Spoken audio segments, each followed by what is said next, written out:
Bien, eh ben on y va. Mais écoutez, bonjour, Olivier Babot et moi, on est vraiment ravis de vous retrouver pour ces premières assises de l'avenir qui vont se dérouler périodiquement jusqu'à l'élection présidentielle de mai 2022. Hein. L'idée, c'est de contribuer au débat sur des sujets qui sont des sujets d'intérêt général et des sujets qui en même temps sont techniquement un petit peu difficiles parce qu'on considère qu'il faut mettre tous les sujets sur la table, y compris quand ils présentent de vraies difficultés intellectuelles. Et c'est peut-être ceci, d'ailleurs, dont il est le plus intéressant de débattre. Donc, on se retrouvera plusieurs fois par an.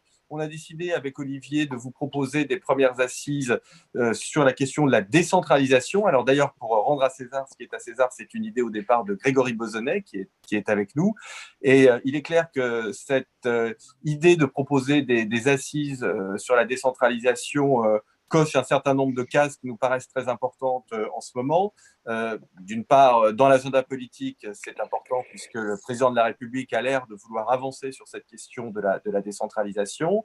Mais on a vu aussi pendant la crise, et on le voit encore, que au fond, les collectivités locales ont entrepris un certain nombre d'initiatives pour obtenir des masques, pour mieux organiser les flux dans le domaine de la santé, pour ouvrir des centres de dépistage. Et parfois, elles se sont plaintes des relations qu'elles pouvaient avoir avec l'État. Donc, on va voir si tout ceci est justifié ou pas.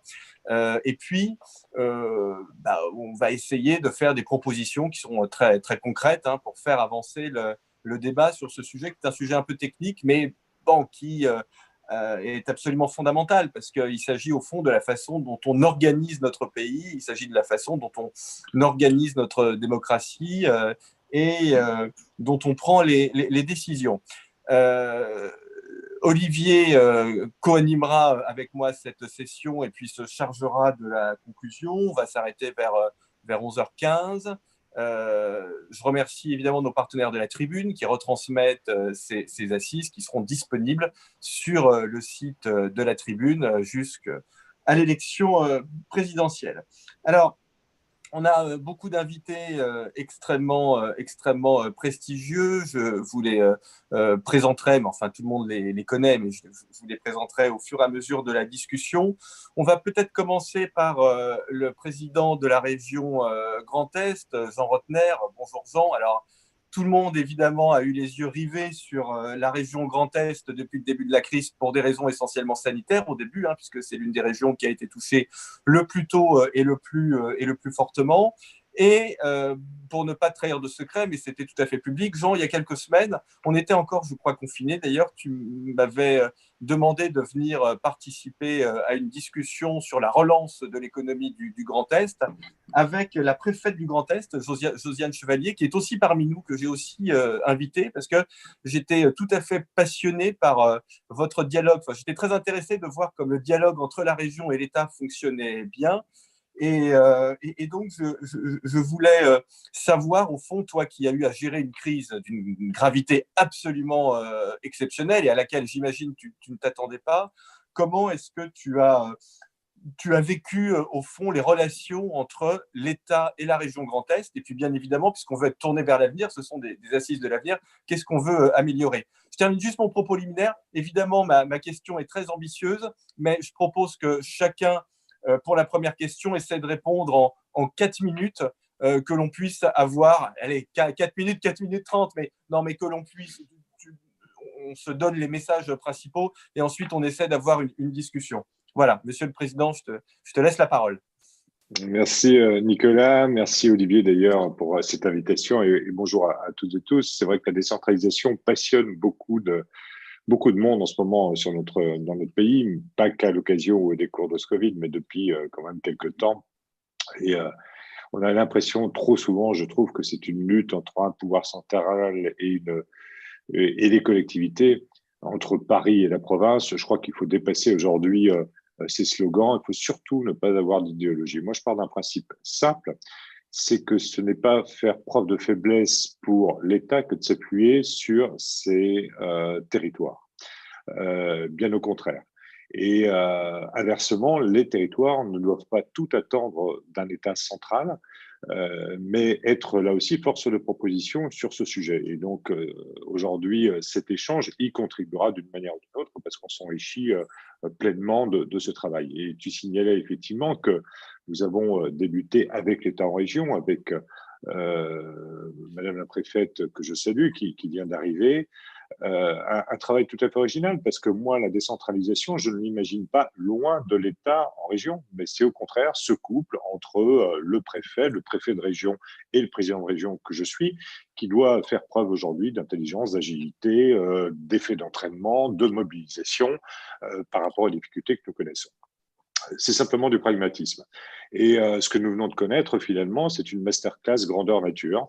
Et vouloir continuer comme nous l'avons connu à l'occasion de cette crise, eh bien, c'est emmener, pour moi, la France vers une forme d'échec, parce que la crise a jeté naturellement le trouble. Aujourd'hui, avant, on ne savait pas qui devait faire. Aujourd'hui, tout le monde veut faire tout. Donc, il s'agit vraiment, je crois, de poser plus que jamais sur la table ce sujet, de le faire en étant rationnel, en étant clair, en nous organisant pour que la réponse à nos concitoyens soit la plus efficace possible. Les crises sociales que l'on vient de connaître démontrent aussi qu'on a besoin de clarification. Nos concitoyens ont besoin d'interlocuteurs extrêmement précis. Il faut faire vite. Je crois qu'il faut faire très vite, à l'image de la crise économique et de la crise sociale. Si on a une crise institutionnelle qui se passe là. Ah, on a un petit peu perdu le président de la région Grand Est. Ah, voilà, c'est bon. Voilà, non, c'est bon. Si on veut faire un plan de relance, et ce n'est pas toi, Nicolas, que je vais l'apprendre, si on veut faire un plan de relance sans les collectivités, on n'y arrivera pas. Donc, moi, mon message, il est simple par rapport à la décentralisation. Il faut chercher à faire grossir le cerveau de l'État, pas à lui couper ses membres, mais il faut que l'État considère que ses membres, eh bien, ce sont les collectivités qui, en proximité, peuvent agir. Et si je dois avoir une métaphore médicale pour finir, il ne faut pas être en surpoids, il faut être agile et souple. C'est ça la prévention primaire. Merci beaucoup, Monsieur le Président. Alors, du coup, la perche est tendue peut-être à Madame la préfète, que je remercie de sa présence. Est-ce que, Madame la préfète, vous êtes d'accord avec ce diagnostic? Est-ce que vous êtes d'accord, au fond, pour dire que le cerveau de l'État doit devenir plus performant, plus musclé, quitte peut-être à laisser davantage de prérogatives aux régions? Parce que la vision qu'on peut avoir, au fond, alors je dis ça pour alimenter la discussion et pour le plaisir de la discussion, mais on peut parfois penser que l'État, ce qu'on peut comprendre d'ailleurs, mais a beaucoup de mal à laisser davantage de responsabilités aux collectivités locales, dans la mesure où une institution, elle a envie de grandir, elle n'a pas forcément envie de déléguer ou même de donner des responsabilités à d'autres. Tout d'abord, pardonnez-moi mon retard. Monsieur le Président, je suis ravie de vous retrouver. Nicolas, vous aussi, parce que cet exercice de masterclass nous avait beaucoup plu, je dois bien le reconnaître. Voilà, donc ça permet aussi de prolonger les débats qu'on a eus. Je suis, ça ne vous étonnera pas, parfaitement d'accord avec ce que vient de dire le président du Conseil régional. Alors, pour ma part, dans mon parcours professionnel, j'ai vécu 2 décentralisations en ayant eu à les mettre en œuvre dans une collectivité. Donc, je suis évidemment profondément convaincue des bienfaits d'une décentralisation, mais il faut qu'elle soit absolument accompagnée d'une déconcentration. Parce que ce qui est parfois difficile pour nous, État territorial, j'entends, parce que je fais vraiment la différence entre l'État territorial et l'État central, les administrations centrales. Nous, pour être efficace, il faut qu'on ait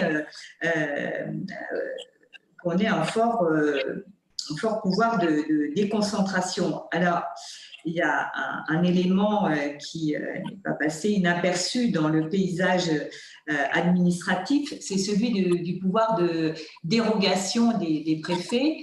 Donc, il avait été expérimenté pendant 2 ans. Il a été généralisé par un décret du 8 avril 2020. Néanmoins, il est extrêmement encadré.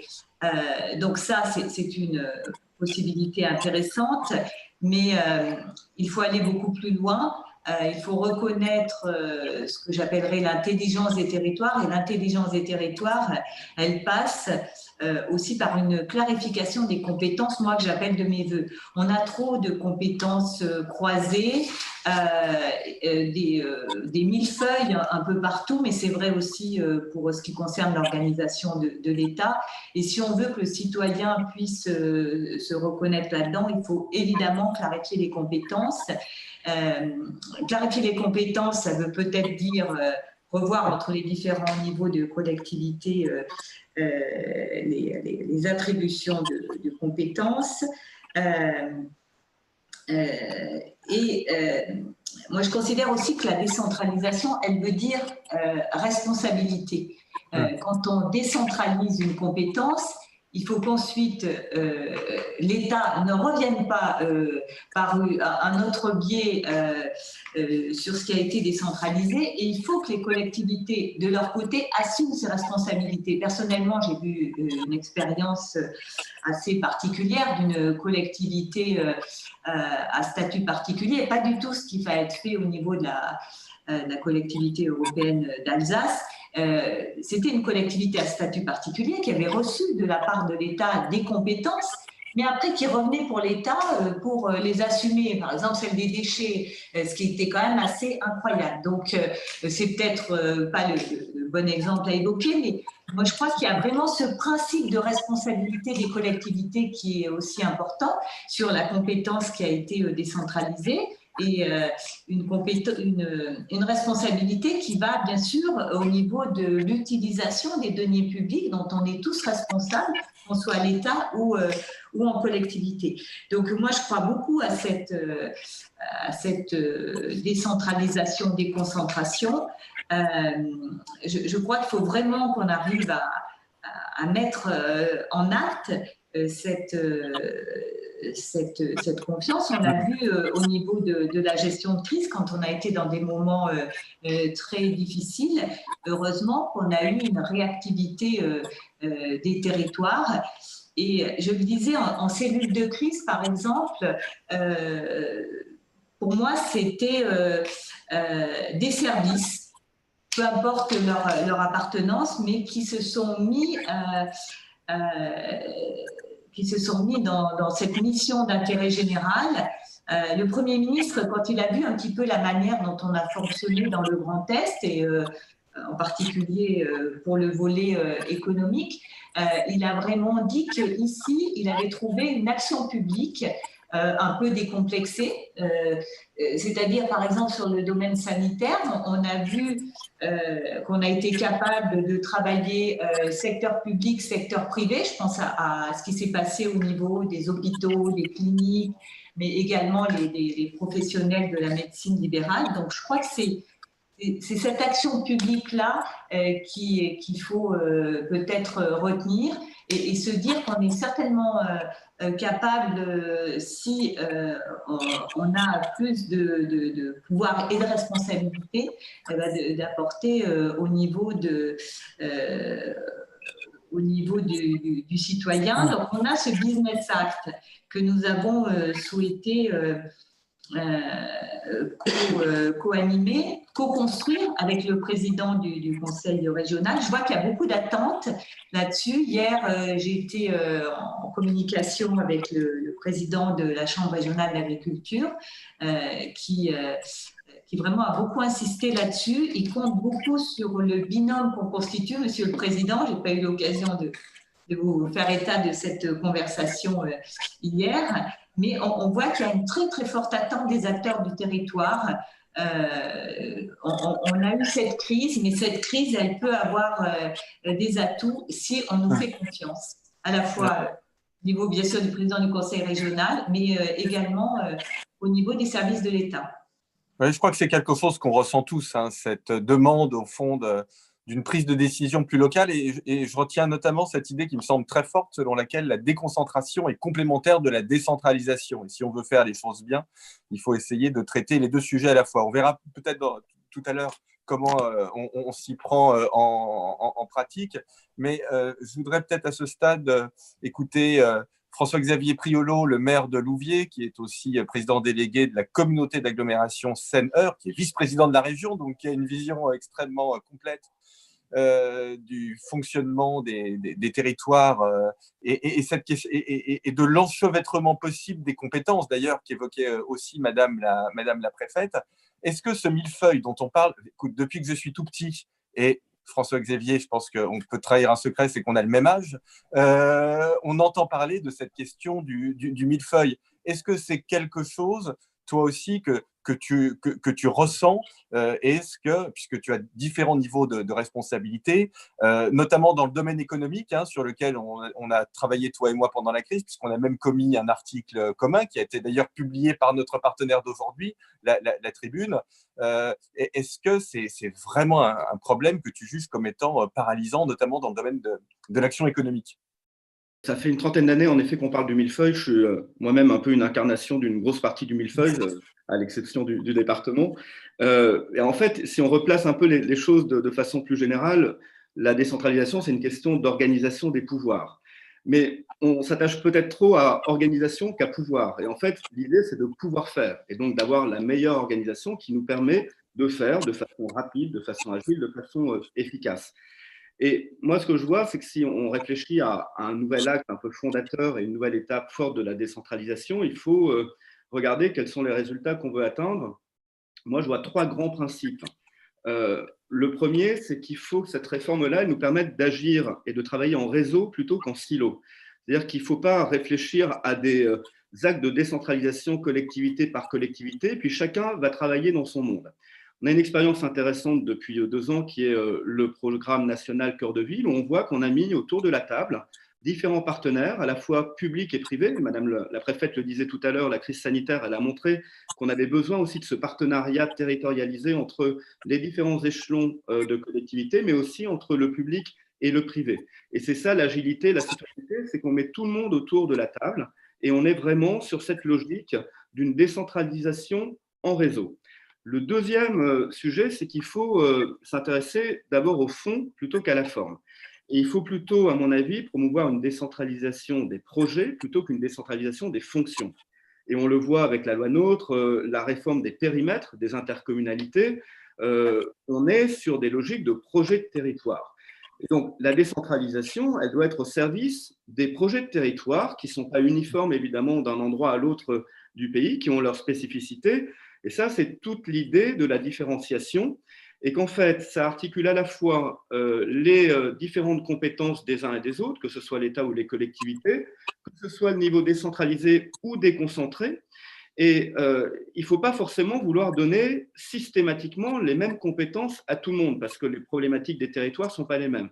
Bien sûr, il faut un cadre national, il faut s'assurer du respect de l'équité, d'un certain nombre de normes qui s'appliquent à tous.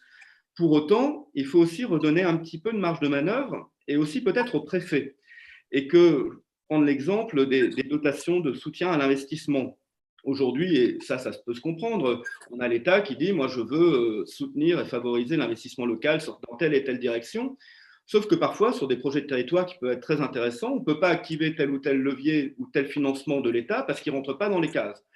Et donc, peut-être qu'il faudrait aussi laisser au préfet une marge de manœuvre. Il y a une partie qui soit sur des règles nationales, mais aussi une partie qui soit à l'appréciation du préfet représentant de l'État pour se dire, par rapport au projet de territoire, c'est cohérent, par rapport à une compétence que ce territoire ou cette collectivité pourrait avoir, et si telle région a une compétence, telle autre pourrait ne pas l'avoir parce qu'il y a un projet qui est posé. Donc, c'est un peu une sorte de flexi-décentralisation, une différenciation qui est certes encadrée, il faut qu'elle le reste, mais on part du projet de territoire plutôt que de la fonction décentralisée.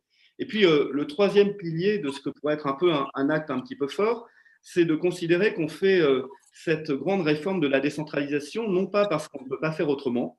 En gros, ce n'est pas par défaut, parce que l'État n'a plus les moyens, parce que, oui, on a vu à travers cette crise, mais à travers d'autres sujets aussi, que parfois, tout ça est un petit peu lourd, il y a des pesanteurs, mais on le fait par un acte de conviction et de responsabilité. On n'a pas à choisir entre l'éthique de la conviction et l'éthique de la responsabilité, on peut faire les deux avec la décentralisation. Et la conviction, c'est l'idée de se dire qu'on est sur un acte qui correspond à ce qu'est notre pays. Et il ne faut pas essayer de se dire on veut faire comme les Allemands, parce que la France n'est pas un État fédéral, ou on veut faire comme les États-Unis. Il faut penser notre modèle de décentralisation en relation avec ce qu'est notre histoire politique, avec ce qu'est notre culture.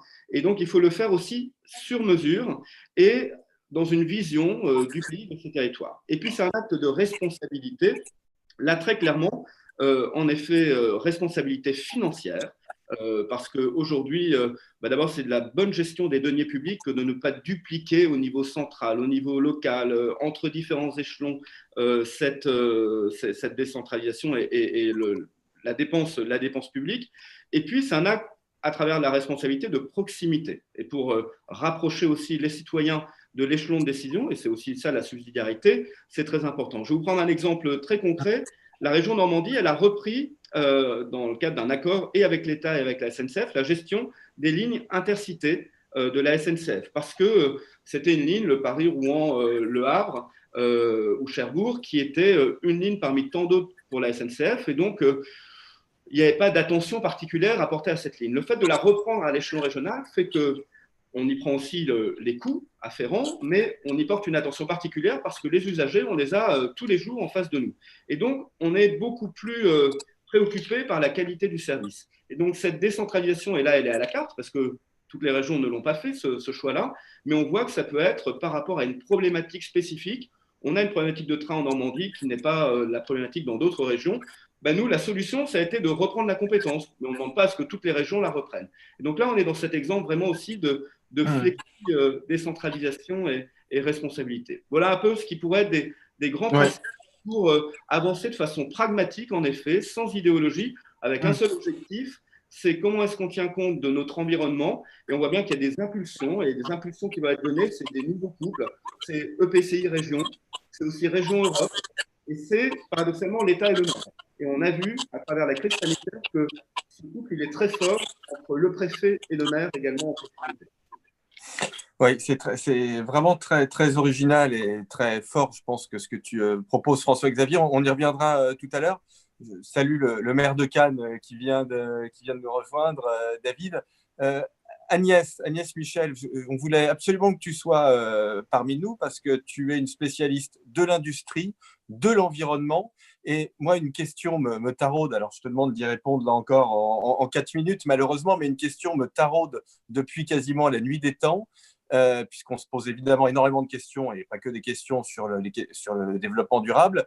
Est-ce que ça fait sens de mener des politiques de développement durable à l'échelle territoriale? On a toujours tendance à dire, moi le premier d'ailleurs, et Olivier aussi, je pense que sur les questions de développement durable, plus on a un espace géographique qui est large, plus c'est efficace, mais est-ce qu'il n'y a pas des choses à faire sur le terrain? Et au fond, c'est peut-être aussi un peu ce que François-Xavier évoquait, la question des transports. On sait bien que la question des transports, elle est déterminante dans le cadre d'une politique de développement durable.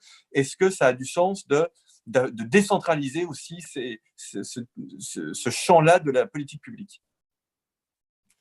Merci déjà pour l'invitation. Et puis une petite précision, en fait, j'avais aussi pas mal travaillé sur les questions de décentralisation avant les questions industrielles. J'avais commis un petit essai sur les questions de finances en fait des collectivités territoriales et notamment en m'appuyant sur l'expérience espagnole.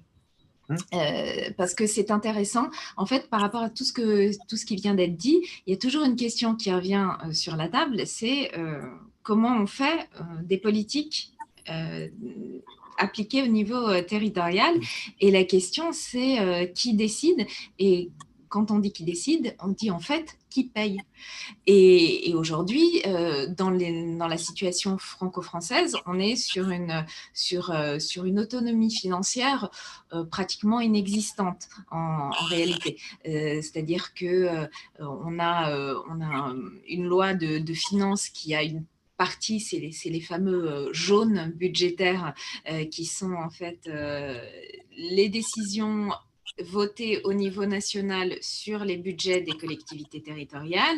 Et puis, chaque collectivité, surtout les communes, ont des petites marges de manœuvre par rapport à la fiscalité qui leur est affectée. Mais en réalité, la vraie réalité, c'est que c'est l'État qui décide les moyens dont disposeront les collectivités pour mettre en œuvre des politiques qui concernent leur territoire. Et ça, c'est un élément extrêmement important.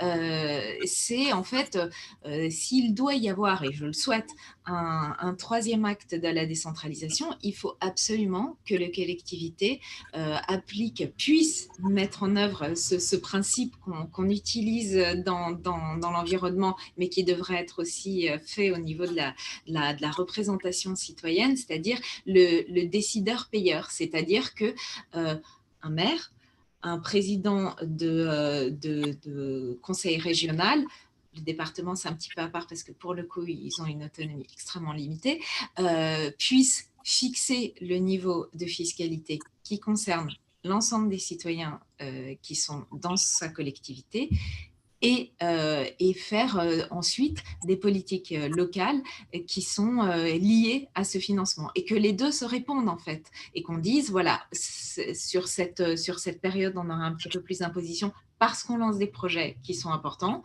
et puis le coup d'après il y aura une baisse parce que les projets auront été menés à terme. Donc ça c'est vraiment un point extrêmement important et c'est tout à fait lié avec la question de l'industrie ou de l'aménagement du territoire et du développement durable, c'est que à partir du moment où sur un territoire qui a une cohérence, on a l'aspect financier, on peut mettre en parallèle effectivement tous les projets qui sont liés à ce territoire. La chose importante que je voulais dire, c'est qu'à partir du moment où les collectivités ne sont pas maîtresses de leur budget, on pourra lancer les politiques qu'on veut, ce ne sera pas des politiques territoriales, ce sera des politiques nationales. Voilà. Non, là, je pense que tu mets le doigt sur un point qui fait mal, mais qui est absolument, absolument central. Je vais donner la parole, bien évidemment, à Raoul et à Grégory, mais je voudrais entendre le maire de Cannes. David, tu as fait partie des maires particulièrement actifs pendant cette période. On t'a vu sur absolument tous les fronts. Alors, j'ai une question très simple et très directe. Est-ce que l'État a plutôt été une aide ou un frein? Et s'il a été un frein, qu'est-ce qu'on peut faire à l'avenir pour éviter ça ou pour rendre les politiques locales plus optimales, puisque tu as été vraiment sur les fronts sanitaires, économiques, tu es beaucoup intervenu pour le commerce, enfin, tu as essayé de mener au niveau municipal une politique extrêmement globale. Est-ce que tu as pu mener cette politique de la façon dont tu l'entendais? Bon, merci de m'accueillir. Et j'étais précisément, avant d'arriver, avec les entreprises de la filière parfumerie de Grasse, qui sont également des entreprises à vocation touristique et pas seulement de production, et qui aujourd'hui ne peuvent pas travailler pour des raisons réglementaires. Et avant de faire vouloir revenir les entreprises sur le territoire national en oubliant que pour que les entreprises se développent, il faut qu'elles aient les conditions de la compétitivité, on ferait mieux de fidéliser les entreprises existantes. Voilà, je ferme la parenthèse. Et leur permettre de bosser. Simplement, je ne sais pas si j'étais particulièrement actif. Moi, je pense que beaucoup de maires ont été très actifs et j'ai l'impression qu'on est tout le temps actif, y compris quand les médias ne nous observent pas et qu'on passe pas sur BFM, si vous voulez. Donc, et je crois que c'est une première chose à dire. Ne tombons pas non plus nous dans les artefacts de l'immédiateté médiatique.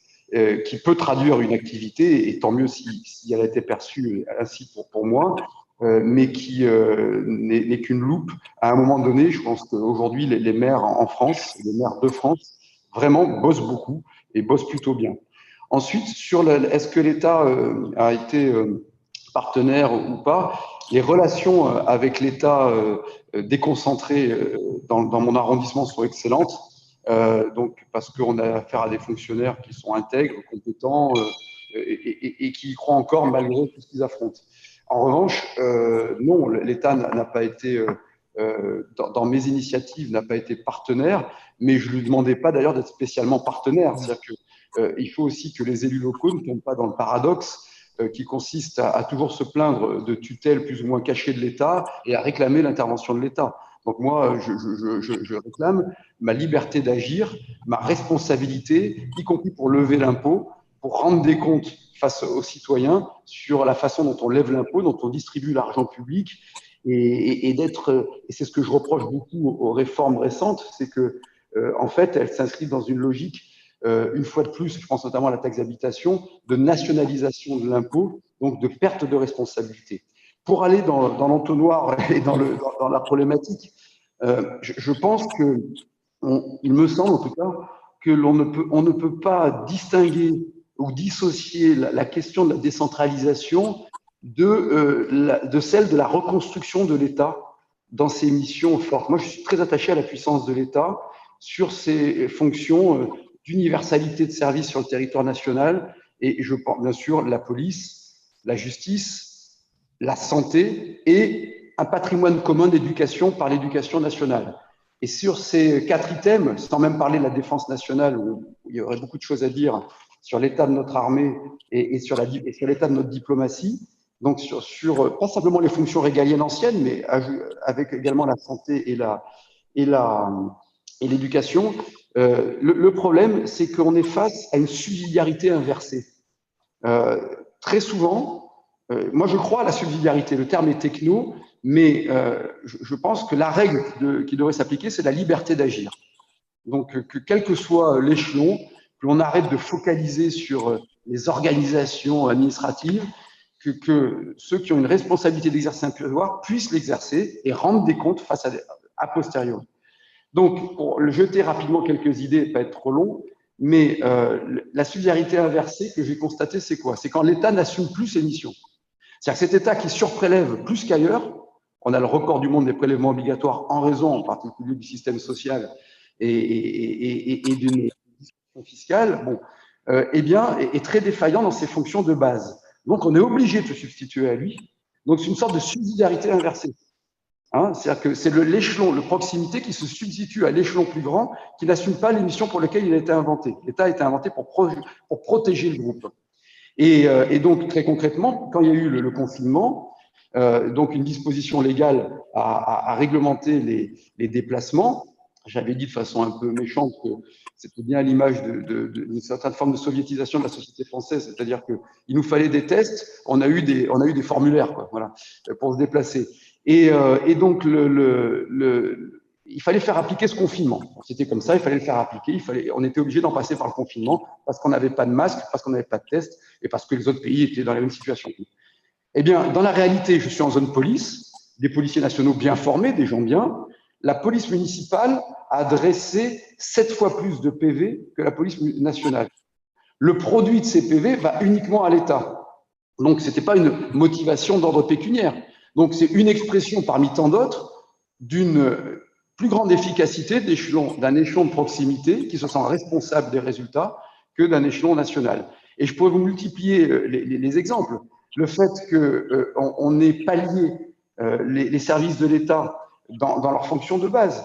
On n'a pas eu une seule rupture de masques, ni FFP2, ni chirurgicaux, parce que la ville s'était dotée de masques dans le cadre d'une politique de prévention des risques majeurs. On avait une branche protection aux épidémies. Donc, j'avais un très gros stock de masques qu'on renouvelait. Bon, on a fourni au cul du camion, en cachette, en clandestinité, l'hôpital, toute la médecine de ville, tout le commissariat de police nationale, qui était le seul cluster de la ville, le tribunal en masque. Donc, je le répète, d'abord, posons la question de l'organisation de l'État sur ce qui relève de la cohérence nationale et du régalien. Et puis ensuite, laissons travailler les collectivités, lever l'impôt comme elles l'entendent, rendre des comptes. Deux autres points pour moi essentiels. Sur la Donc, il y a eu des transferts de compétences par cette subsidiarité inversée, hein, comme je le disais, sans transfert financier et sans qu'on ait des pouvoirs juridiques toujours adaptés, en raison de la hiérarchie des normes en France. Donc, en matière judiciaire et de police, on a le cul entre deux chaises. Dans les zones police et dans les grandes villes, là où il y a des polices municipales, c'est-à-dire dans 3000 villes de France. Donc ça, c'est une question essentielle, fondamentale. Deuxième point, je pense qu'on a tendance, mais c'est vrai aussi en management, je l'ai rencontré en entreprise, à confondre complication et complexité et complexification. On est dans un monde complexe et tant mieux. C'est-à-dire que moi, j'ai pas envie de revenir aux 30 glorieuses. D'abord, on ne pourra pas. Et je pense que les handicapés sont mieux traités aujourd'hui que dans les 30 glorieuses. Je pense que les jouets sont plus sûrs maintenant que dans les 30 glorieuses. Donc, il y a eu une complexification de nos attentes avec des normes protectrices et qui apportent un plus que l'on ne sait pas dire. Et ça, c'est la complexification. Sauf que cette complexification, elle a eu une traduction en complication bien supérieure à la complexification. Alors, c'est difficile à traduire, mais ça se trouve en entreprise aussi. On crée des directions qualité, on multiplie le reporting, on a des complexités qui ont des complications supérieures à la complexité. C'est un thème que je voudrais lancer parce qu'il faut quantifier et je pense qu'il est fondamental dans la performance privée et publique. Troisième point, c'est le contrôle de l'État tel qu'il s'exprime. Très souvent, on a des représentants de l'État qui sont compétents et de qualité, qui ont peu de moyens et qui sont face à la pénurie de moyens dans un État qui surprélève. Et parallèlement, l'État très souvent n'accompagne plus, mais bloque. D'où la question de la déconcentration de l'État et de cette contradiction entre les représentations départementales de l'État qui sont simples, préfet et sous-préfet, et ça marche, et les agences régionales qui ne fonctionnent pas, qui sont désincarnées, qui n'ont ni l'avantage du pouvoir central, ni l'avantage du pouvoir local. Les agences régionales, DREAL et autres, dont on a vu l'inefficacité, ARS. Tu mets l'ARS dedans? Tu mets les ARS dedans? Évidemment, je mets l'ARS dedans, évidemment. L'ARS est catastrophique, malgré la qualité des gens. C'est pas bien sûr, ça n'a pas de sens. C'est-à-dire que tu ne fais pas d'économie et tu ne gagnes pas en souplesse. En fait, tu gagnes en éloignement, enfin, tu perds en éloignement et en compétence. Et donc, là-dessus, je crois qu'il faut revenir à des principes généraux du droit, c'est-à-dire que le contrôle de l'État soit a posteriori, soit beaucoup plus rapide, beaucoup plus fort. C'est-à-dire qu'il y ait moins de règles, mais des règles simples. On voit très bien sur le domaine environnemental qui était évoqué tout à l'heure par Agnès Michel. J'ai une multitude d'exemples à vous citer, hein, dans la prévention du risque, ou par exemple pour installer des panneaux solaires sur un site classé. Tout le monde est d'accord, le préfet, l'ABF, on travaille avec le DREAL, donc souvent désincarné. On travaille pendant 2 ans pour mettre des panneaux solaires sur une unité de traitement de déchets, qui est sur l'île Sainte-Marguerite. Donc, il n'y a aucune atteinte paysagère, au contraire. Et bien, tout d'un coup, j'ai un avis arbitraire qui est décisionnel de DREAL qui bloque le projet. Donc, je vais au TA une fois de plus. Je passe ma vie au TA et à gagner très souvent au TA.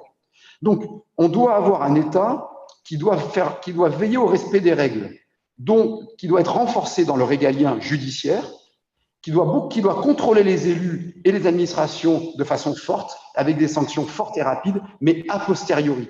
Et ne plus avoir cette tutelle a priori qui complexifie les dossiers, qui nous fait perdre du temps, de l'argent. J'ai un exemple sur un skatepark où je fais un recours ministériel. J'ai cette lettre, je crois que je te l'avais transmise, Nicolas, je ne sais plus, oui.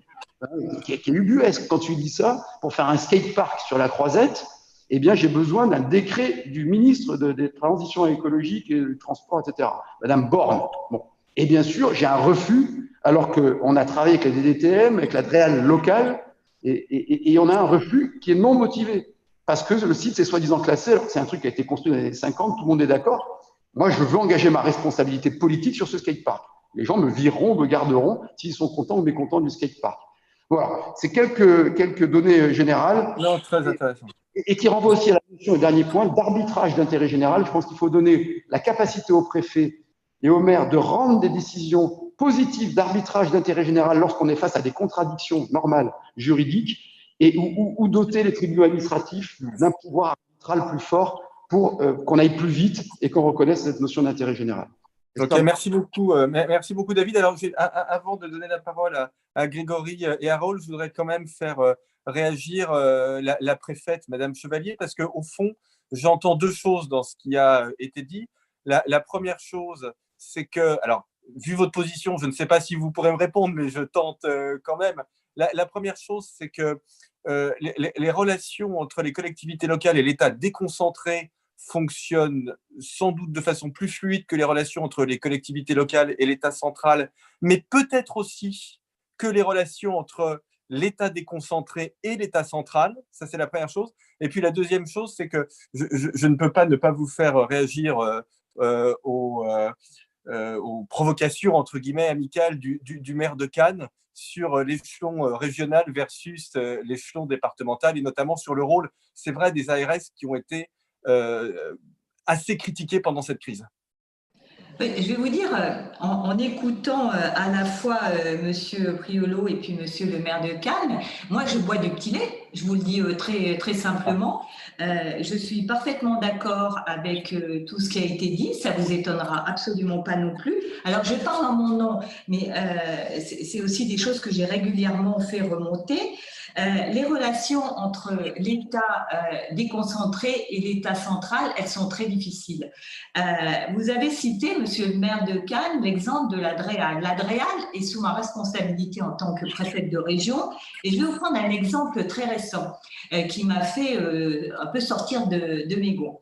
Le DREAL, que je suis là pour évaluer, qui est sous ma responsabilité hiérarchique, m'informe de sa lettre d'objectif fixée par le ministère. C'est absolument invraisemblable, comme si un préfet de région, et ça c'est inscrit dans la Constitution, le préfet, il est là pour faire appliquer les politiques gouvernementales. C'est le représentant unique de l'État, normalement.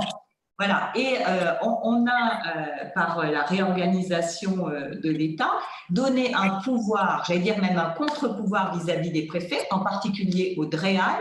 Alors, pour le Grand Est, la DREAL n'est pas à Strasbourg, donc n'est pas à mes côtés, elle est à Metz. Et ça, c'est un exemple caricatural. Donc, nous, on a le souhait d'être à côté des maires, qui ont fait un travail remarquable dans le cas de la crise, avec qui on a parfaitement bien travaillé. On a le sujet des agences, qui sont pour moi des démembrements de l'État. Vous avez cité l'ARS, mais il y a des tas d'autres agences on peut citer aussi le rôle de Santé publique France, moi ce que j'appelle un peu la boîte noire. Je pense que le président du conseil régional du Grand Est ne dirait pas autre chose.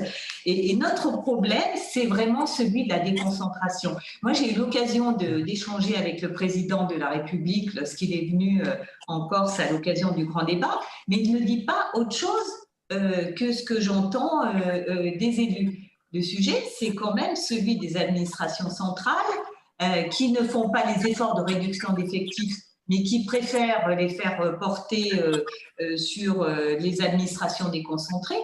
Moi, dans mon retour d'expérience que j'ai fait remonter, c'est qu'il faut arrêter de ponctionner les niveaux territoriaux de l'État, puisqu'ensuite, on n'est plus en capacité d'assurer l'accompagnement dans des délais raisonnables, à la fois des entreprises, mais des maires aussi. Et je prends l'exemple aussi des fonctions régaliennes que vous avez évoquées, monsieur le maire de Cannes, les sujets de police nationale et de police municipale. Je l'ai vécu dans plusieurs de mes postes, mais en tant que préfète de département. Je l'ai vécu par exemple à Perpignan, où la police municipale était en effectif quasiment plus importante que la police nationale, avec des agents qui avaient été recrutés, mais sur des bases vraiment très qualitatives, souvent des anciens gendarmes ou policiers nationaux qui n'avaient pas pu avoir leur mutation et qui par ce biais-là, ont obtenu leur mutation, et puis des équipements des polices municipales, parfois supérieurs aux équipements de police nationale. Et actuellement, la nouvelle crise qu'on vit avec les policiers nationaux, c'est aussi ce sujet-là. Moi, quand j'ai rencontré pendant plus de 3 heures les policiers nationaux de Strasbourg, ils m'ont dit, mais regardez nos scooters, ils ont 20 ans, on roule en insécurité, et les équipements de la police municipale sont de qualité supérieure. Donc, moi, je vous dis de manière extrêmement libre, hein, la réalité aussi du terrain. Et je me dis qu'il faut aussi que ce qui est souhaité par le président de la République, ça je n'ai aucun doute là-dessus, puisse être suivi de la part des administrations centrales. Il y a maintenant une forme d'urgence. Redonner du pouvoir au préfet, évidemment, je suis d'accord, aller plus loin aussi sur notre pouvoir de dérogation pour qu'on soit vraiment en capacité d'accompagner les élus dans leurs projets, d'être évidemment des garants d'un certain nombre de normes, etc., plutôt a posteriori aussi. Moi, j'essaie d'insuffler dans les services de l'État le mode projet, mais surtout le mode solution. Moi, je ne veux pas qu'on m'adresse des notes avec, voilà, ce projet, il n'est pas dans les clous, ok, mais qu'est-ce qu'on peut faire pour, effectivement, avec un peu d'intelligence, de souplesse, faire en sorte que le projet, il rentre dans le moule, si j'ose dire, mais qu'on ne soit pas, effectivement, victime parfois de nos propres services ou d'instances nationales, bon, le maire n'en a pas parlé, mais comme le CNPN, etc., où vous avez souvent affaire à des gens qui ont parfois des idéologies bien arrêtées. Comment faire en sorte d'accompagner les territoires et de donner à l'État local la possibilité d'accompagner efficacement les élus, avec qui en général on s'entend plutôt bien. Oui, alors je repasserai dans quelques instants la parole au président de la région Grand Est pour avoir sa réaction, mais je voudrais qu'on écoute Raoul Maniberton qui a pensé à la décentralisation, qui a publié un rapport pour Génération Libre qui est tout à fait passionnant, comme d'ailleurs tout ce que publie Génération Libre sur la décentralisation. Et je suis vraiment ravi que Raoul soit avec nous parce que je regrette le fait qu'il y ait très peu de littérature au fond et très peu de réflexion intellectuelle sur la question de la décentralisation. Donc si Raoul, tu peux nous donner de façon extrêmement concise, j'en suis désolé, mais il faut lire le rapport, mais les principaux enseignements de ce travail absolument original et passionnant. Oui, merci Nicolas. Je vais essayer d'être très concis, mais je dois commencer quand même par le problème, parce que j'imagine aussi que les personnes qui nous écoutent peuvent se demander au bout d'un moment, mais enfin, pourquoi il faut tellement décentraliser? En fait, moi j'ai suivi totalement l'esprit qu'il y a ici, c'est-à-dire l'idée de ne pas être idéologique et de se fonder sur des faits. Et les faits, malheureusement, il faut les trouver ailleurs qu'en France. C'est-à-dire, il faut voir comment le monde marche. Et aujourd'hui, il y a à peu près, depuis 40 ans, il y a des centaines d'études sur l'effet de l'organisation sur une série de choses, comme par exemple la croissance, l'égalité, etc. Alors, même si j'ai entendu ce que disait François-Xavier, qu'il ne faut pas imiter les États-Unis ou l'Allemagne, ça je suis d'accord, il ne faut pas non plus oublier d'aller les regarder. Parce que une chose, c'est faire comme eux, non, chacun doit suivre ses lois, son histoire et ses coutumes. Et une chose, c'est essayer de voir vers où on va. Alors, je le dis très brièvement, en fait, les avantages classiques que donnait un système centralisé étaient deux. Un, la capacité à réagir plus rapidement et efficacement à des crises. Et deux, le fait que ça permet une plus grande égalité entre territoires. Aujourd'hui, on sait parfaitement, alors dans le rapport, il y a toutes les références, vous pouvez aller les voir, mais on ne le lit pas assez, que concernant les crises, nous n'avons pas de résultats probants pour dire qu'un système centralisé est plus efficace, voire même, parfois, on a tendance à penser l'inverse. Et concernant l'égalité, c'est exactement l'inverse de ce qu'on pense, c'est-à-dire les systèmes décentralisés sont plus égalitaires. Alors, ça, parfois, ça choque l'intuition, mais en fait, il suffit d'imaginer, par exemple, que vous êtes un professeur d'école, que vous avez deux enfants, un est aveugle et l'autre non. Vous appliquez la même règle aux deux, ça produit d'immenses inégalités. Vous appliquez des règles différentes aux deux, et là, ça produit, au contraire, une plus grande égalité. Donc, en fait, l'égalité fonctionne quand la règle est différente. la même règle, ça produit ce qui se passe en France, c'est-à-dire une inégalité énorme entre les régions, notamment la région Île-de-France et d'autres régions qui sont périphériques.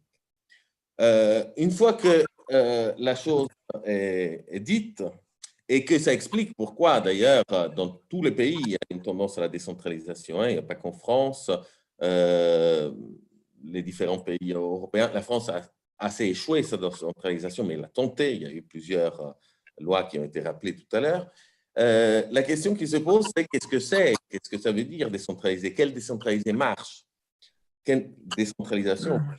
Or, il y a une petite confusion dans les lois qui ont été faites entre décentraliser et donner des compétences. En effet, les collectivités ont de plus en plus de compétences, mais si moi, par exemple, imaginez, Nicolas, qu'on vive ensemble en cohabitation, et moi, je vous donne plus de compétences. Par exemple, vous devez faire la vaisselle, vous devez nettoyer par terre, et en plus, je vous dis qu'il faut le faire avec un balai. Vous pouvez par contre choisir le balai, et avec un produit particulier à la main. Là, ce n'est pas du tout décentralisé. Par contre, vous avez beaucoup de compétences. Donc, en fait, on a donné des compétences à différents échelons, mais sans de l'autonomie, ce qui produit automatiquement le fait qu'il y a des dysfonctionnements parce que c'est toujours compliqué quand la personne qui décide n'est pas celle qui met en place. Et en plus, ça produit un travail des élus locaux qui est vraiment très compliqué. D'ailleurs, on a le record de démission des maires pendant la dernière période, la dernière élection. Donc, il faut aller un peu plus loin. Et effectivement, je rejoins là Agnès et David qui décident. Quand on a une compétence à exercer, il faut de l'autonomie, il faut pouvoir l'exercer un peu avec une marge de manœuvre ample et il faut aussi choisir comment la financer. Mais en fait, le problème de qui décide, là, il y a un autre problème, c'est-à-dire qui est plus fondamental, et là j'en viens un peu à ce qu'on propose. Le problème qui est plus fondamental, c'est qui décide, qui décide. Pourquoi? Parce que j'ai entendu beaucoup de phrases de type « Ah, il faut que l'État laisse plus de compétences aux collectivités ». Bon, vous dites ça en allemand ou en suisse américain, il est totalement choqué. Comment ça, l'État laisse? Les collectivités doivent pouvoir être intégrées dans le processus d'attribution des compétences. Et tant qu'on est dans cette situation dans laquelle c'est l'État qui décide, en fait, qui va avoir quelles compétences et pourquoi, les équilibres entre territoires sont totalement instables. C'est-à-dire, à chaque moment, on a une tendance à recevoir des compétences qu'on ne veut pas ou alors sans assez d'autonomie, etc. Donc, le mot maîtresse du rapport, c'est la subsidiarité ascendante. C'est-à-dire l'idée que finalement, les compétences, l'attribution des compétences, et y compris les compétences fiscales, doivent être quelque chose qui vient du bas. Alors, je termine en disant qu'avec l'analyse de ce qui s'est passé en France et de sa constitution et ses lois, je suis certes pas très optimiste d'un point de vue culturel, parce que ces idées ne sont pas aussi répandues que ça, mais je suis très optimiste d'un point de vue législatif, parce qu'il n'y a pas besoin de la révolutionner, cette France. Il y a besoin de changer quelques virgules, quelques mots. Alors, nous, on a même identifié une simple loi qui est dans le Code des collectivités territoriales qui régit la façon dont les compétences sont attribuées de l'État aux régions. Cette règle d'attribution des compétences, il faut juste rééquilibrer le pouvoir de l'État par rapport aux collectivités pour savoir quelles compétences on hérite et quelle autonomie on hérite de cette compétence. Et à partir de là, c'est quelque chose qui va produire ce qui a été dit déjà avant, une flexi-décentralisation, c'est-à-dire quelque chose qui répond aux besoins des collectivités plutôt que quelque chose qui vient du haut. Voilà, ça c'est, on y aura aller dans le détail, mais j'ai essayé de résumer un maximum l'idée générale.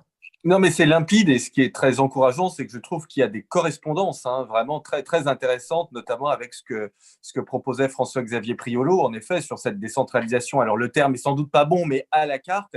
et aussi sur la question difficile que pose Agnès, mais je crois qu'elle a 100 fois raison, sur la question du financement, enfin de l'autonomie du financement. Grégory Besonnet, qui a eu l'idée de ces assises, et Olivier, je vous laisse dire un mot. Il nous reste 20 minutes. Et après, évidemment, on fera réagir les uns et les autres. Je vous laisserai réagir, et notamment le président de la région Grand Est, dont j'ai cru voir qu'il avait envie de réagir. Grégory ? Alors, je serai très rapide et je pense que tout ce qui a été dit est extrêmement intéressant et comme tu viens de le souligner, converge. Et du coup, j'aurais juste envie de dire un mot autour de tout ça, qui est le mot citoyen. Quand on évoque la problématique ici de compétences sans autonomie, de compétences sans responsabilité, qui sont des mots qu'on a entendus chez les divers intervenants, ce sont finalement des compétences sans rendre compte. Et rendre compte, c'est ce qui est important. Et je parle devant monsieur le maire de Cannes, il le sait très bien. La force des maires aujourd'hui, c'est ça, c'est qu'ils sont à portée d'engueulade. C'est qu'ils sont sur le terrain et que quand il y a un problème, les citoyens savent le faire remonter. C'est plus difficile pour les autres instances parce qu'on n'a pas ce contact permanent. Et donc, je crois que quand on doit réinventer cette question, la décentralisation, on doit la faire en pensant à ça, cette nécessité de rendre compte. Et je pense qu'on a beaucoup parlé depuis 10 ans, 15 ans, 20 ans de ces questions de décentralisation, de ce millefeuille territorial sous le prisme de l'économie, enfin des économies, je devrais dire. Oui. Ce n'est pas inintéressant, bien sûr, et c'est même indispensable de se poser cette question. Mais je pense qu'il faut aussi le faire sous le prisme de la clarté pour le citoyen. Est-ce que le citoyen comprend quelque chose, ne serait-ce que quand on parle de déconcentration et de décentralisation? Est-ce que le citoyen comprend quelque chose quand on lui parle de comités de communes, de métropoles, des différents EPCI, des départements, des régions, de l'État, de la DREAL, de tout ça? Est-ce qu'on peut faire ça? Et est-ce qu'on peut aujourd'hui être maire sans pouvoir expliquer concrètement aux citoyens que, en fait, le projet de skatepark, il est bloqué non pas parce que David Lisnard n'est pas compétent, mais parce qu'il y a quelqu'un qui, à un moment, lui dit non, ça passera par moi et c'est moi qui décide. Et ça, je pense que c'est quelque chose qui est indispensable. Et tout ça, c'est la réflexion qu'on doit avoir. Et j'ai bien aimé les réflexions qui ont été faites sur dire la décentralisation, c'est avant tout un souhait, c'est un besoin qu'on a pour ce territoire. C'est un besoin qu'on a aussi parce que c'est plus efficace. On a l'Assemblée des régions d'Europe qui a fait un rapport récemment qui montrait que les pays les plus décentralisés étaient aussi les plus efficaces financièrement. On a systématiquement un rappel qui nous dit que 70% de l'investissement public aujourd'hui est le fruit des collectivités territoriales. Il est temps que tout ça soit intégré et qu'on réfléchisse en gros à qu'est-ce que l'on veut dans ce nouvel acte de décentralisation et comment est-ce qu'on laisse plus de liberté. On a longtemps parlé et débattu des questions d'expérimentation en disant « Oh là là, oui, mais l'expérimentation, c'est la fin de l'égalité. » Oui, mais c'est exactement ce qu'a rappelé Raoul Mani-Berton. Cette égalité, elle ne peut pas se décréter. Cette égalité, c'est aussi d'adapter les règles en fonction des besoins. Et donc, c'est là-dessus qu'il faut réfléchir. Il faudra réfléchir dans tous les domaines. Il faudra se poser la question sur l'école. Il faudra se poser la question sur la sécurité, il faudra se poser la question sur la santé. Et là encore, dans tous ces domaines, et évidemment, je ne passe pas ceux dont la décentralisation a déjà été souvent évoquée, mais ces 3 domaines, par exemple, que je viens de citer, la question n'est pas de créer une opposition stérile entre d'un côté un État qui serait méchant et des collectivités qui seraient vertueuses. La question est de dire comment est-ce qu'on réinvente un modèle, et j'ai beaucoup aimé l'intervention de M. Priolo d'ailleurs sur cette question-là, en disant finalement on a des forces, on a un modèle, on n'a pas besoin d'une révolution pour reprendre le mot qui a été utilisé tout à l'heure, on a juste besoin de réinventer un peu ces équilibres, de refaire confiance davantage au terrain, de laisser davantage de liberté et surtout de rendre compte à partir du moment que celui qui fait, c'est celui qui paye, c'est celui qui a les moyens de lever l'impôt et c'est celui qui rend compte aux citoyens, alors le système deviendra naturellement beaucoup plus vertueux. Et bien sûr qu'il y aura des divergences entre le territoire 1 et le territoire 2, mais peut-être que du coup, le territoire 2 ira imiter le territoire 1 et créera un espèce de mouvement. C'était ça un peu l'esprit de l'expérimentation au point de départ. Je crois que le mot d'expérimentation, il a fait son temps, il ne fonctionne plus. Maintenant, il faut passer à un mot plus simple de liberté. Il faut libérer les énergies sur ces territoires et libérer notamment l'autonomie financière. Il faut qu'on puisse lever l'impôt. Quand on est une commune, on a encore vaguement des marges de manœuvre. Quand on est un interco, c'est déjà un peu plus compliqué. Et puis alors, dès qu'on est un département ou une région, je parle sous le contrôle d'un président de région, où est l'autonomie financière? Donc, c'est ça la base. Donnons l'autonomie à ceux qui ont les responsabilités, laissons-les rendre compte, laissons-les agir. Et c'est comme ça qu'on créera réellement un nouvel acte de décentralisation en partant à l'envers. Vous avez finalement été plusieurs à évoquer cette question d'inverser, la subsidiarité inversée qu'évoquait David Lisnard, mais je crois que c'était aussi l'expression de M. Mani-Berton. Il faut aussi réinverser les choses. Donc, partons du principe de la liberté. Moi, c'était ascendant. Et on y arrive. Ascendant. Subsidiarité ascendante, c'est différent. On est dans la même logique, je pense. Olivier, je te laisse la parole, président de l'Institut Sapiens, avec qui on organise et on organisera encore de nombreuses assises. On a 15 minutes pour la discussion. Oui, c'est souvent les 15 minutes les plus intéressantes. Qu'est-ce que ça va être? Parce que jusque-là, c'était déjà tellement passionnant. Il y a tellement de choses extraordinaires qui ont été dites. Je crois qu'il y a deux types de débats publics. Il y a les débats publics où on se rend compte assez vite que on arrive à des oppositions indépassables et donc on a des blocs et puis ils arriveront pas à se parler et donc jamais les choses ne se feront. Et puis il y a un deuxième type de débat public, ça c'est le nôtre en ce moment, c'est celui sur lequel quand on discute, en fait assez rapidement on est tous d'accord sur tout. C'est-à-dire qu'on se rend compte qu'on est tous finalement assez d'accord, il faut plus de liberté, il faut une vraie subsidiarité, parce que une subsidiarité inversée, ce n'est pas une subsidiarité, c'est-à-dire qu'il faut laisser au niveau le plus compétent la possibilité de découvrir, laisser la liberté aux acteurs. Évidemment, Grégory, tout ça, moi, ça m'excite énormément. Alors j'ai envie de poser la question collectivement. Posons-nous la question, pourquoi depuis 30 ans on en parle, pourquoi on est à peu près tous d'accord sur ce qu'il faudrait faire et pourquoi ça ne s'est pas fait? Alors moi j'ai des hypothèses, à mon avis, il y a quand même des freins organisationnels assez légitimes qui font que quand vous avez le pouvoir, vous avez évidemment du mal à le déléguer, ça se voit d'ailleurs dans toutes les formes d'organisation, qu'il peut y avoir des logiques au niveau de l'État, des logiques de protection, on préfère interdire par défaut plutôt que permettre, et c'est ce qui s'oppose directement au principe d'expérimentation. On a exactement le même problème dans les grandes organisations, dans les grands groupes privés, même les grands groupes, les grandes entreprises. Vous avez une opposition entre un management centralisé qui a envie d'uniformiser, de contrôler par la règle et d'imposer un fonctionnement donc, par la règle et a priori, à des gens qu'on encourage par ailleurs à être des intrapreneurs, vous savez, c'est-à-dire à prendre des risques, à vouloir être autonome, à être contrôlé par objectif et même plus que ça, à pouvoir déterminer eux-mêmes leurs propres objectifs. Et j'ai des thésards qui travaillent là-dessus, notamment à la Poste, où à la Poste, on essaye de promouvoir des intrapreneurs et c'est très rigolo quand on regarde le fonctionnement réel de l'organisation. L'organisation dit officiellement « je veux des intrapreneurs, je crée un truc spécial, ils vont tout casser dans la baraque, ça va être génial, on va innover avec eux ». Et derrière, vous regardez le fonctionnement réel du truc. En fait, toute l'organisation, avec ses pesanteurs et sa standardisation, l'uniformisation, leur tombe dessus pour leur dire « non, mais ça, c'est pas possible parce qu'il y a des règles et puis voilà, précaution, etc. » Alors moi, je vous pose la question, puisque vous êtes des praticiens et que vous êtes, nous, avec Nicolas, on a la chance de ne pas être élus et donc de pouvoir réfléchir, de pouvoir dire des choses qui ne sont pas en prise avec le réel toujours. Ça, c'est la chance de l'intellectuel. C'est aussi son fardeau d'ailleurs. Mais vous qui êtes dans le réel, mais comment on arrive à vraiment arriver à cette liberté? Et ma petite question subsidiaire, c'est derrière la liberté, par exemple fiscale, il y a une question géniale qui m'excite beaucoup, c'est celle de la concurrence entre collectivités locales. On parle par exemple des taxes sur la production, on sait que ça éloigne beaucoup les industries, on sait que si on voulait faire revenir nos industries, il faudrait qu'on puisse arbitrer sur les taxes à la production et enfin les supprimer ou au moins les diminuer. Est-ce que ça pourrait pas, est-ce que la concurrence entre les collectivités locales pourrait être une bonne idée? Moi, je trouve que c'est un levier qu'on ne veut pas trop actionner chez nous. Voilà. Je ne sais pas qui a envie de peut-être que Jean, tout à l'heure, vous vouliez réagir et puis après, tous ceux qui veulent parler. Voilà. Merci, c'est un peu les questions que je voulais nous poser collectivement. Vous venez de merveilleusement résumé. Il se trouve que cet après-midi, j'ai une assemblée des présidents de région et nous allons parler naturellement de la fiscalité de production. Parce qu'elle se pose, elle s'est posée hier autour du ministre de l'économie Bruno Le Maire qui est prêt à en discuter avec nous et on sent là qu'il y a déjà, non pas une ligne de fracture, mais des positions bien différentes d'une région à l'autre parce que nous n'avons pas le même type d'économie, parce que nous n'avons pas le même rapport à l'industrie, parce que nous avons peut-être des plans de relance régionaux qui peuvent différer de l'un à l'autre et nous introduisons éventuellement dans une réforme de cet impôt de production une forme de concurrence. Oui. Est-ce que c'est condamnable? Vous n'allez quand même pas dire qu'aujourd'hui le système est égal dans notre pays quand on voit Cannes et Chaumont. C'est pas tout à fait la même chose. C'est pas tout à fait les mêmes sujets.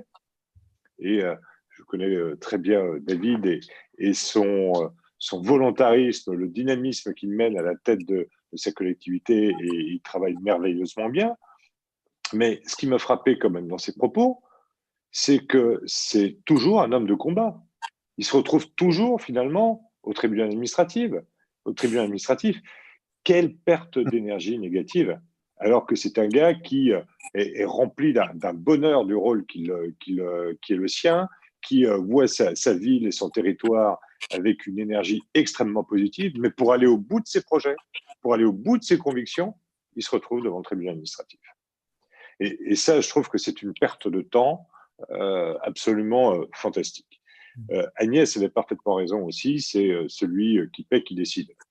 Et aujourd'hui, ça va même plus loin. C'est-à-dire que parfois, même quand on paie, c'est l'histoire aussi de la vaisselle, c'est-à-dire que même parfois, quand on est prêt à faire la vaisselle, on nous coupe l'eau et il faut qu'on se débrouille avec encore un autre système.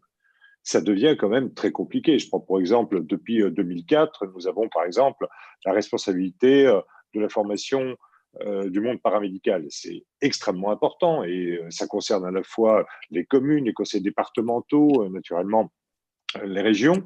C'est très transversal. Et depuis 2004, eh bien, cette compétence, elle se fait grignoter petit à petit. Là, maintenant, ce sont des formations qui sont devenues universitaires. On n'a plus le droit de dire quoi que ce soit, sauf de payer finalement des locaux, de payer encore quelques objectifs de formation, de nouvelles formations. Mais on doit dire oui, amen, à toutes les réformes de l'État qui viennent finalement contrecarrer une réforme qui, depuis 2004, était plutôt intelligente.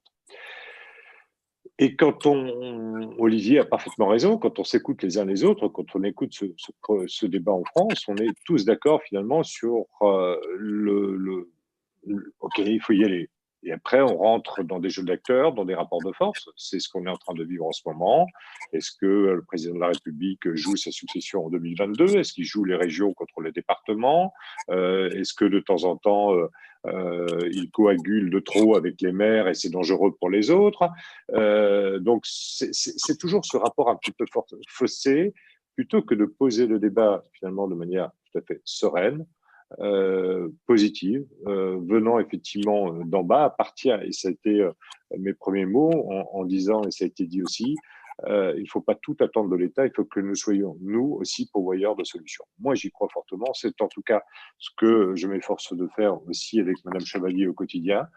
Et je suis frappé dans tous les témoignages, autant celle de ma préfète de région que des préfets au quotidien. Aujourd'hui, peut-être pas au niveau régional, mais au niveau départemental, les préfets sont à poil. Ils n'ont plus de moyens.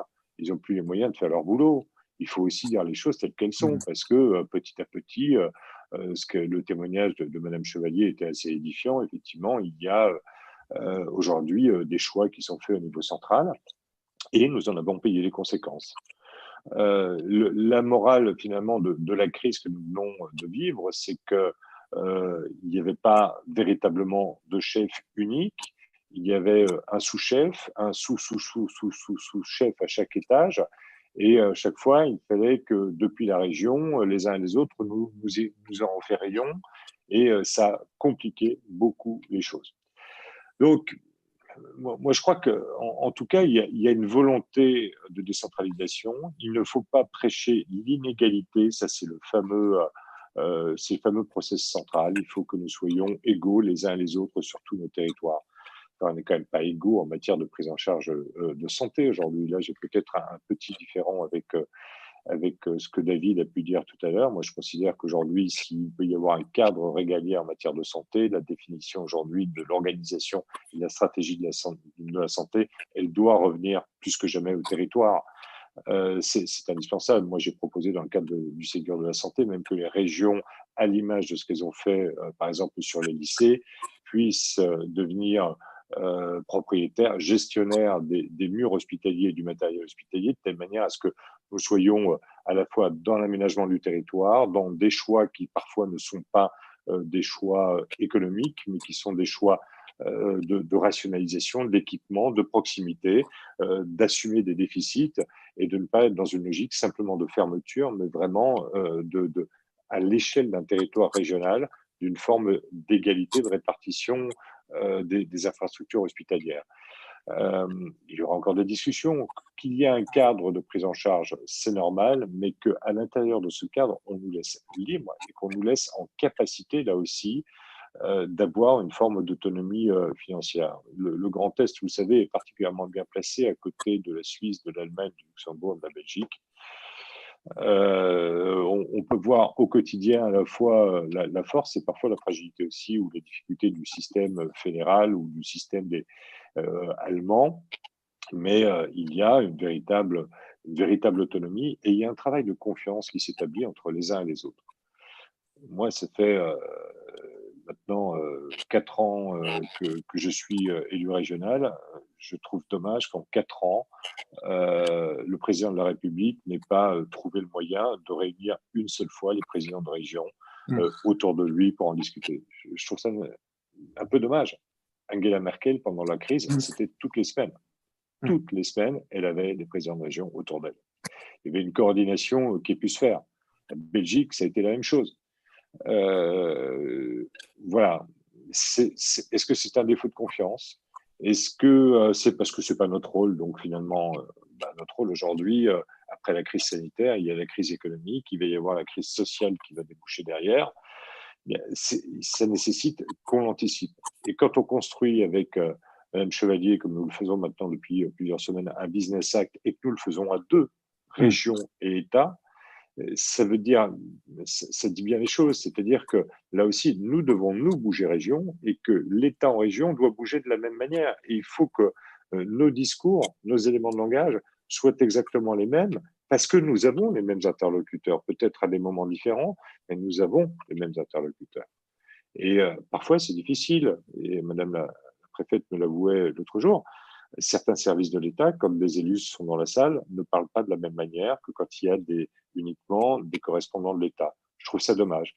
Le niveau de confiance, il doit encore être établi et on le sent vraiment fortement. Cette discordance aujourd'hui entre un pouvoir central et une hiérarchie centrale, et Mme Chevalier, avec l'exemple de l'Adréal, le citait parfaitement bien, eh bien, existe de trop et c'est ça qu'il faut essayer de casser. Et la grande difficulté de la France aujourd'hui, je suis désolé, c'est pas les élus locaux, c'est pas le gouvernement, c'est aujourd'hui plus une administration hyper centralisée et hypertrophiée. Je crois que… Oui, alors comme on a très peu de temps, j'aurais voulu peut-être laisser à d'autres le temps de réagir un tout petit peu. Je suis désolé, c'est toujours trop court. David et François-Xavier, les 2 maires lèvent la main. Voilà. Ça les fait réagir. François-Xavier. Oui. David après. Ah, pour remettre le micro. Ah, François-Xavier, il faut que tu remettes ton micro.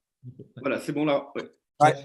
Par rapport à tout ce qui a été dit, en gros, il y a des incertitudes, des incohérences et des inadaptations qu'on voit dans le fonctionnement aujourd'hui par rapport à ce qui a été dit. Par exemple, sur la concurrence fiscale, aujourd'hui, si on se fonde sur le principe de libre administration des collectivités territoriales, j'ai un exemple très concret avec la question du statut fiscal des data centers. Aujourd'hui, il y a des collectivités qui ont pris la décision d'implanter des data centers sur leur territoire, ce qui ne fait pas beaucoup d'emplois, mais qui fait beaucoup de fiscalité économique. Dans mon cas, il y a 2 ans, une décision de Bercy, unilatérale, sans même informer, a changé le statut fiscal des data centers. Ils sont passés en fait de locaux industriels à locaux professionnels. Produit fiscal divisé par 10 à peu près sur les data centers. Du jour au lendemain, sans aucune raison, décision de l'État, d'une administration, aucun débat, rien du tout, et des rentrées qui sont fiscales en chute libre. Donc là, déjà… Excuse-moi, François-Xavier, qu'on comprenne bien, c'était un budget substantiel? Ah oui, ça fait 10 millions d'euros de moins pour mon agglomération par an. Donc c'est un budget considérable. On est passé, oui, c'est absolument considérable. Décision juste de Bercy de changer avec le président d'Orange, manifestement, dans une négociation qui durait depuis longtemps.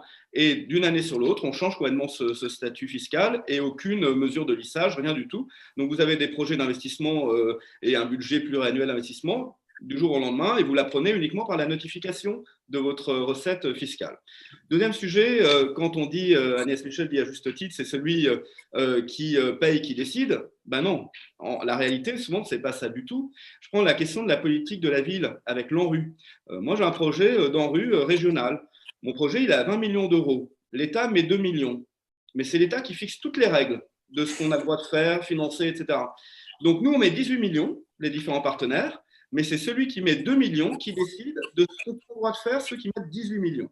Donc là, il y a un vrai sujet, et même si on trouve toujours les solutions, parce que la situation est tellement absurde que l'État lui-même essaye de trouver des dérogations, d'être très facilitateur. Donc, ce n'est pas du tout une question de personnes et de volonté. C'est le système tel qu'il est fait, c'est que la réglementation en rue fait que on décide, quel que soit le montant global du projet, par rapport à la seule, enfin indifféremment du montant de la participation de l'État.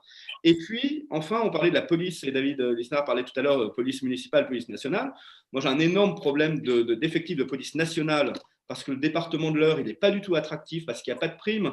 Alors que si vous allez à 5 km à Rouen, vous avez des grosses primes, donc personne n'arrive à attirer des policiers dans le département de l'Eure, ils vont tous à côté. Et j'ai un bassin de vie qui, dans ma commune, est beaucoup plus proche de celui de Rouen. Donc, en fait, comme on est calqué sur l'organisation départementale, on ne regarde pas du tout l'organisation du bassin de vie. Du coup, on a un problème de recrutement, on a un problème d'effectifs, on a un problème de services que l'on rend aux citoyens, uniquement parce qu'au lieu d'avoir une circonscription de police qui pourrait être sur 2 départements, on est obligé de la calquer sur l'organisation d'un seul département qui ne correspond pas du tout aux besoins du territoire. Et donc, à chaque fois, c'est ces ajustements qui permettraient vraiment d'améliorer le service rendu à la population, sans forcément que ça coûte plus cher. C'est juste en étant équitable et en répondant au principe de libre administration des collectivités territoriales. Merci beaucoup. David. François Filolo, une fois de plus, est très percutant et très convaincant, donc je vous félicite pour ces exemples qui, je pense, montrent bien ce que l'on rencontre tous les jours. Par rapport à ce qui a été dit tout à l'heure, juste 2 précisions. Je parlais de subsidiarité inversée, mais c'était un oxymore dans mon esprit, c'est-à-dire que c'est pour dénoncer ce principe de l'inversion de la subsidiarité. Et donc, je pense qu'il faut retrouver le sens de la subsidiarité, qui est le sens de la liberté. C'est-à-dire qu'on doit pouvoir décider, sauf si on est contraire aux règles. Voilà. Et on a inversé la charge de la preuve dans beaucoup de domaines en France par délire réglementaire et volonté de contrôle. Le deuxième élément, il est vrai que c'est difficile de comparer Chaumont à Cannes, ne serait-ce que sur un élément simple, c'est que Chaumont a la chance de n'avoir que 16% de taux de pauvreté, alors que Cannes, moi, j'ai 19% de pauvreté et que je suis face à des populations très contrastées. Mais j'aime beaucoup cette belle ville de Chaumont, que je connais par ailleurs. Et voilà. Donc, ce que je veux dire, c'est que l'égalité, elle conduit très souvent à l'injustice. Et je pense que je reviens sur cette notion de contrôle a posteriori et de rectification a posteriori, mais d'abord laisser ceux qui sont en charge de responsabilité, eh bien d'exercer ces responsabilités et de rendre des comptes dessus. Sur la question de la concurrence fiscale, moi je suis tout à fait favorable à cela. Je l'évoque souvent d'ailleurs. Ah oui, dernier point sur la santé, Jean. Je disais que la santé faisait partie des domaines régaliens. Hein, donc qu'elle était aujourd'hui, qu'elle revenait régalien, c'est-à-dire dans le domaine de l'intervention de l'État et qu'on avait besoin d'une politique de santé publique nationale pour veiller à l'universalité du service, et c'est ce qui fait la grandeur du service public. Donc là-dessus, je l'ai mal exprimé tout à l'heure, mais je voulais te rassurer et t'apaiser sur ma conviction. On est souvent d'accord, donc je suis surpris, et on se connaît depuis longtemps, donc sur la santé. En revanche, si on parle de réforme de la santé, je pense qu'il faut là aussi appliquer les principes, non pas de différence territoriale, mais entre le privé et le public, et que l'État devrait se concentrer sur ce qui relève de l'universalité. Et on devrait appliquer le principe de subsidiarité en commençant par la médecine de ville. On ne sauvera pas l'hôpital sans rétablir la médecine de ville. Et c'est totalement absent des débats. C'est-à-dire que la première porte d'entrée vers le soin, ça devrait d'abord être le médecin généraliste. Mais c'est une bonne comparaison avec ce que l'on vit sur le plan de la société. C'est-à-dire qu'avant d'aller voir l'État ou les grandes institutions, eh bien, sur le plan public, on devrait aller voir le maire. Et sur le plan pathologique, on devrait aller voir le médecin de ville, d'où la question sur la rémunération des médecins. D'en cesser avec le malthusianisme du numerus clausus, c'est la crise de la médecine de ville qui a créé la crise de l'hôpital, et qui l'a précédée en tout cas, qui n'est peut-être pas créée, mais qui l'a précédée. Je ferme la parenthèse et la comparaison. Sur la concurrence fiscale, moi, il y a un débat sur la fiscalité sur la production. Et une fois de plus, je crains qu'on fasse un sophisme. C'est-à-dire ou un syllogisme, on se dise, il y a trop de fiscalité sur la production, et c'est vrai. De mémoire, d'ailleurs Nicolas le répète souvent, on a 30% d'établissements de moins que l'Allemagne, et je crois qu'on a 80 milliards de prélèvements supplémentaires, si je me souviens bien des chiffres, sur les entreprises. Mais l'erreur serait de dire, mais dans ce cas-là, supprimons la fiscalité sur les entreprises pour les collectivités. C'est tout le contraire. Moi, je crois qu'il faut garder un lien fiscal entre la production de richesse et de valeur et le territoire pour inciter à la compétition fiscale et à l'efficience fiscale. En nationalisant la fiscalité, vu que de toute façon, on est surendetté, on a besoin de recettes fiscales, au niveau pas des collectivités, hein, puisque les collectivités, elles respectent la règle d'or, c'est-à-dire qu'on n'emprunte que pour de l'investissement, contrairement à l'État. Mais si on supprime les fiscalités économiques sur les territoires, on va démotiver les territoires en attractivité. Le but, en revanche, que l'on revoie les modalités, les assiettes de la CVAE, de la CFE, qu'on les rediscute, pourquoi pas, est-ce qu'elles sont adoptées, mais qu'on laisse la liberté de lever un impôt sur la production aux collectivités, ce qui permettra d'avoir une émulation territoriale et de pratiquer aussi la compétitivité fiscale. Moi, je suis complètement favorable à cela, et ce n'est pas en supprimant cette fiscalité qu'on réglera le problème de la surfiscalité, bien au contraire. C'est-à-dire qu'on renationalisera les fiscalités, on créera une machine, un léviathan administratif de plus où il faudra renvoyer vers le territoire des subsides de l'État puisqu'on ne percevra plus ces financements, et on en sera dans la situation actuelle où on passe notre vie à chaque congrès des maires à nous époumoner en disant qu'on n'a plus de recettes parce que l'État ne respecte pas ses engagements. Au bout de 3 ans, il ne respecte plus ses engagements. L'Observatoire des finances locales l'a démontré. Depuis que les années 50 et qu'on a créé la DGF, et ça a été catalysé par la décentralisation, donc on a enlevé des recettes, des libertés de financement aux collectivités ou qu'on leur a transféré des compétences avec les financements, eh bien on voit que depuis l'été 2014, eh bien l'État ne rend pas l'argent et on crée des intermédiations inutiles. Donc redonnons là aussi le principe, la règle c'est la liberté. Pour conclure, je veux juste vous citer Tocqueville, j'étais en train de le rechercher sur mon écran, sur de la démocratie en Amérique, pour montrer que la liberté, la modernité, c'est la commune. Voilà. J'adore ce passage. Donc c'est dans le chapitre 3 de la démocratie en Amérique. Du système communal en Amérique, ce n'est pas par hasard que j'examine d'abord la commune. La commune est la seule association qui soit si bien dans la nature que partout où il y a des hommes réunis, ils se forment de soi-même une commune.